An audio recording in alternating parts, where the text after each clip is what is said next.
Jonathan has a hard time talking about it. Killing Grandma? No, I don't. It's illegal, right? How are you gonna do it? When's it happening? Soon, kiddo. You're gonna give me some life advice? The trick is you just show up and you give life your best shot. To wonderful life.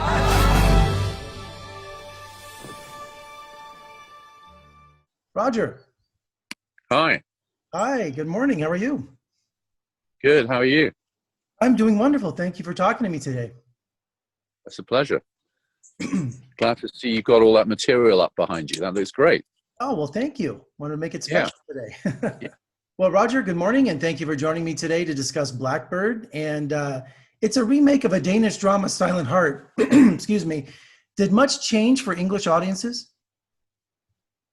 Yeah, quite a lot changed. I mean, I think the tone of the film might have changed. I haven't seen the original because I hear it's a really good film, and I didn't want to sort of endanger my my kind of equilibrium by watching it before I shot our version. But I did a lot of work on the script, and I think maybe made it. I tried to anyway, make it funnier. I tried to get lots of comedy and humor into the story because God knows we know it's got a lot of tearful moments as well. And I thought the more jokes, the better. Well, you know, screenwriter Chris Cantor adapted from his own screenplay, so it was important to balance the humor and drama in this film, wasn't it? Like I say, I think there's probably more humor in this version than there is in the Danish version, which was very much my intention, yeah. And in this movie, the awkwardness of family and friends arriving, it's supposed to be a celebration, but it turns into airing of grievances and simmering emotions. I guess that's what family's really about. It's like a powder keg waiting to explode, like most families. And on this occasion, what should be a kind of solemn and sad requiem to the mother, this weekend turns into a kind of a time where skeletons are dragged out of closets with great rattlings, and sabers are swung, and sisters are screaming at each other, and it's all pretty wild. That's what's so fun about the film. And I noticed that every character gets their moment. Every character gets their chance in this film. It's very much an ensemble piece. It's an incredible ensemble of A-list actors, all of whom were such fun, and so they enjoyed each other so much. I think they were such fun to work with, and I think you can smell the pleasure we had in making the film off the screen. That it's such there's so much spontaneity and detail in the performances. And Susan Sarandon, I think they're fantastic. Really, all fantastic. I agree. Yeah, fantastic. I mean, brilliant casting, and especially with Susan Sarandon. Yeah, she's the center for the movie. She's controlling, but I love how she doesn't let her illness and her final moments be. I mean, she's living her life to the fullest to the very end. Yeah, she refuses to be glum about things. She's determined to live life absolutely to the final moment. And that's sort of the lesson of the film. It's a film about celebrating life more than it is a film about celebrating death.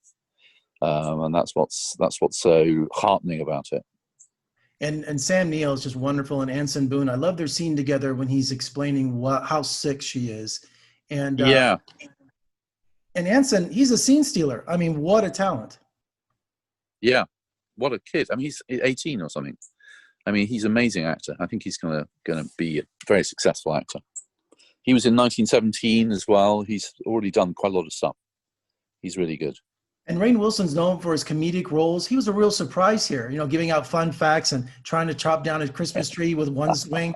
I mean, so were you concerned about casting a comedian for something kind of serious?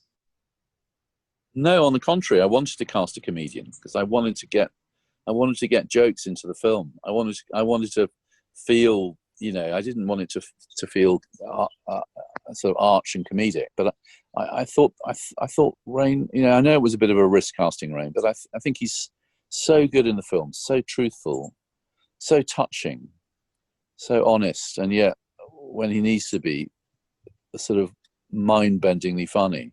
And I think the combination of him and the idea of Kate Winslet being married to Rainn Wilson, it just makes me smile anyway, to be honest.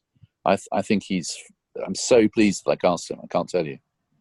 And Kate Winslet is Jennifer, the controlling sister. I know that personally because my sister's the same way. And Mia's the rebel. They just have some explosive scenes, real rooted in family disagreement. Yeah. It feels sadly common that these rivalries in families are ignited by, you know, moments where everyone has to be under the same roof, like Christmases and Thanksgiving. You can imagine all over the world these sort of scenes are being played out as families are stuck in the same house together for 3 or 4 days on end with nothing to do but antagonize each other and, you know, feel bitter about each other. I mean, that's what families are like. I noticed you really love long shots to set up many of these scenes. I noticed that these extreme long shots showing the scenery and the characters in the distant. Is that something you did intentionally? Because it really works. Well, you do everything intentionally, Jeffrey, when you make a film. That's the nature of filmmaking. Of course. It's all very intentional. But every film has its rules as well, you know. So this is a film where I wanted to keep the camera sort of static for nearly all the film. The camera only moves once, I think, in the first hour of the film. So I set myself sort of grammar or rules for the way in which I want the film to be shot and to what it might look like. And so each film is a new adventure, and this was no exception. And I wanted to keep the sense of the democracy of the family. It's a story about all 8 of them. It's not just a story about Lily. It's a story about this family and how they are all contorted and changed and released by this event. And is euthanasia still a taboo subject for Americans? Are attitudes changing? Because as I was watching this, I couldn't just, you know, pretend it wasn't happening. I mean, I know in Europe it has different attitudes, but culturally, I just don't hear much about it. I know it's probably happening, but I just don't know what the attitudes are of it. And have you known what the reaction will be? I don't really know either. I mean, I know you have some states which allow guided euthanasia, controlled euthanasia. You have some states, I think, that will allow that to happen. In the same way that in Europe, there are some countries, particularly Switzerland, some the Netherlands, perhaps, where this sort of procedure is more common. But it's not legal in the UK, where I'm talking to you from now. It's not legal in most of America.